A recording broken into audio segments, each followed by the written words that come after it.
So let's continue our story. Roald Dahl and the Magic Finger.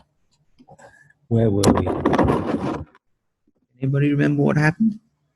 Let's have a look. I remember, look. Ooh. The ducks had guns and they were going to shoot the people in the tree. Yesterday you shot my children. You shot all my children. Oh, I'll never do it again, cried Mr. Greg. Never, never, never. Do you really mean that? Asked the duck. I do mean it, said Mr. Greg. I'll never shoot another duck as long as I live. That is not good enough. Why? What about deer? Said the duck. I'll do anything you say, only if you will put down those guns. I'll never shoot another duck, another deer, or anything else again. Will you give me your word on that? Said the duck. I will, I will, I will, said Mr. Greg. Will you throw away your guns? Asked the duck.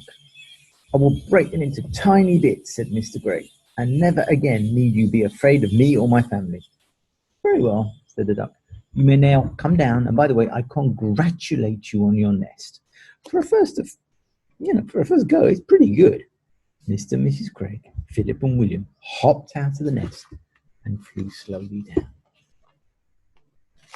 Then, all at once, everything went black before their eyes. It was black all around them. They couldn't see. And then a funny feeling came over them, and they heard a great wind blowing in their ears. Then the black that was before their eyes turned to blue, to green, to red, and then to gold, and suddenly they were standing in lovely bright sunshine in their own garden, near their own house. Everything was special. Everything was back to what it was. Our wings have gone, cried Mrs. Greg. They have. Our arms have come back, cried Mr. Greg. And we're not tiny anymore, laughed Mrs. Greg. Oh, I'm so glad. Philip and William began dancing around, enjoying the arms and the legs all over again. Then, high above their heads, they heard the call of the wild duck. They all looked up and they saw the four birds, lovely, lovely against the blue sky, flying very close together, heading back to the lake for the woods. It must have been about half an hour later that I found myself walking into the Greg's garden. I had come to see how things were going, and I must admit, I was expecting the worst. At the gate I stopped, and I stared. It was a queer sight.